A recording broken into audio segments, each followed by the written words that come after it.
What's going on, guys? Your boy Amazing. We're back with another video, and in today's video, guys, I'm gonna be doing the should you summon for the Brunhildr banner coming to global in about a week from now. So let's hop into the video.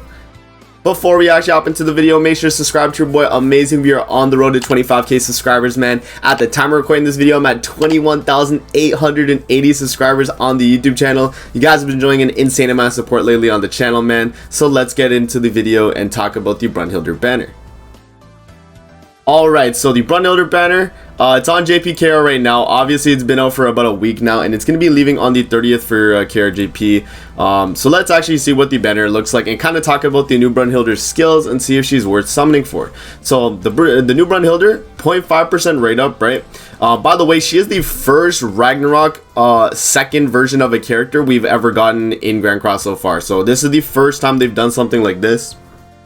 So we'll see if this is like a recurring trend with future units from Ragnarok, but we'll have to see in the future, right?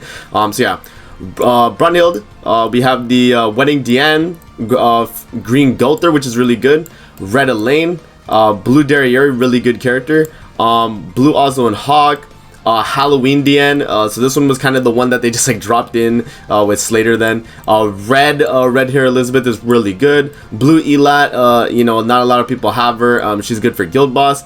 Green Malasila, very good counter to Kyo in PvP, really strong on like Assault Melee team. And then you have Blue Elaine right here, which is going to be for the King team, right? So yeah, overall, banner's not too bad. 0.5% rate up, meaning that if you get an SSR, you have a 1 in 6% chance, or not a percent, but 1 in 6 chance of actually pulling Brunhildr there, which is not too bad as well. But yeah, and then that's going to be the banner itself. Let's actually pull up GC database now, and let's go over Brunhildr skills, and then we'll talk about the if you should be summoning part after we've gone over her kit. Alright, so I got Brunhildr's information pulled up on GC database here. Let's actually talk about her and go over what she's able to provide for your account. So first things first, her passive here, Power of the Princess. For every hero with the Ragnarok characteristic on the battlefield, increases the hero's basic stats by 12%, and at the start of the ally's turn decreases all enemies attack related and defense related stats by 15% for 1 turn. So, you know, not too bad of a passive, honestly. You know, this part of the passive is not you know, based on having like the full team of Ragnaroks. By the way, this part of the passive just applies instantly, so it's very good. But this part, being the basic stat part, kind of makes her just feel like a worse you know, Green Brunhildr, honestly, because the Green Brunhildr is just for every hero on the battlefield. It doesn't have to be a Ragnarok character, it can be anybody, and then she gains you know, I think it's 12% basic stats as well, the exact same percent increase. But the part of Princess Brunhildr that's like super important is the second half here, which I think, you know, a lot of people forget to value her with this second half. And at the start of the ally's turn, decreases all enemies attack related and defense related by 15%. So it's something to take into account for sure, right? But yeah, moving on to her kit here. For her first skill, charge single target, so 200, 300, 500% charges ignoring the enemy's defense when attacking.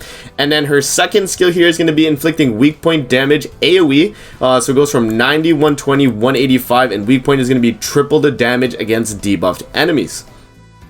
For her ultimate here, she's going to inflict damage equal to 490% of attack on one enemy and restores the HP of all allies by 30% of damage dealt.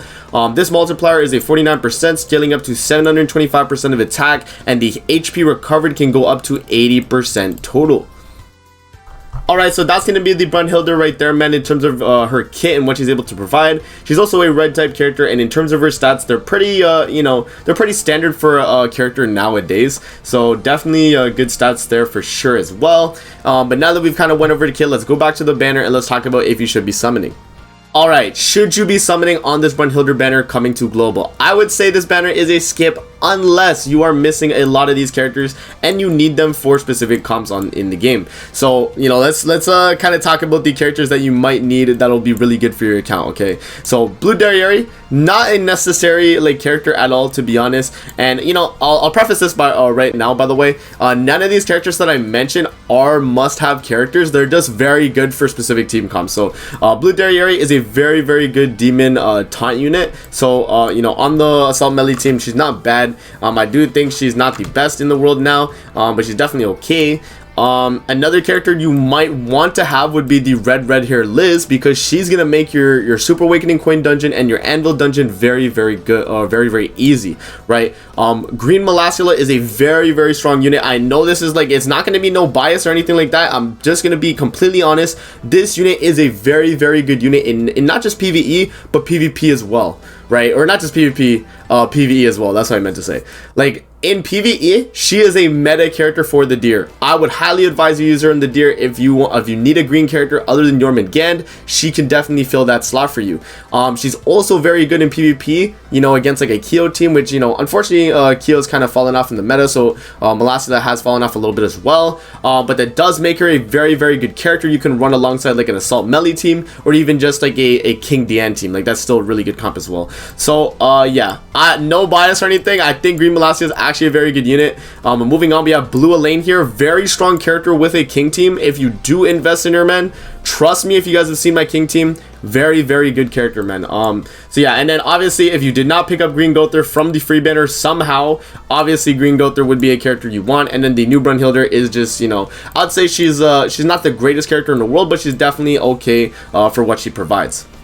So now let's talk about if you should be summoning for sure. If you're free to play, skip the banner, man. Skip the banner if you are free to play. If you need those characters that I mentioned and you plan on using them on teams, let's say, definitely, you know, give this banner like a few multis, let's say. You guys gotta also take into account that, you know, with the leaks we got about upcoming banners, we are going to be getting a 242 you know, step up banner for a Captain Meliodas, and we're also going to be getting a banner right after that, which is going to be a 600 pity banner for Freyr. So depending on how good Freyr could be, this Brunhildr banner is most likely going to be a skip for a lot of people playing the game right now, man. I would honestly say if you like, you know, if you like the Brunhildr and you want to do like maybe like 1 or 2 summons, you could try and sniper, you know. But you know, in terms of like the overall value of the banner, it is okay.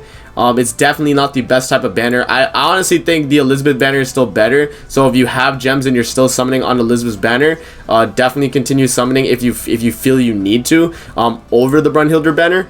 But yeah, that's just my opinion. You guys gotta let me know in the comment section below how you guys feel about it. But I honestly think that the Brunhildr banner for most players is gonna be a skip. I'm personally gonna be skipping the banner because I don't really need any characters here. I do have Molasula already. I do have Blue Elaine already, and obviously I'd want dupes, but I don't think I really need the dupes for Blue Elaine there. Green Gother I already own, and then the Brunhildr, I think I could skip out on her. I don't think she's like a necessary character, and I don't think she's going to be a character that, you know, even long term will be too crazy, unless the next Ragnarok character is PvP oriented and this Brunhildr becomes a really strong support. So we'll have to see in the future, but that's going to be it for the video. I hope you guys enjoyed. Don't forget to like, comment, subscribe as always. If you guys want to see more videos like this, definitely let me know in the comment section below, and I'm going to see you guys in the next video. Peace out and have a great rest of your day.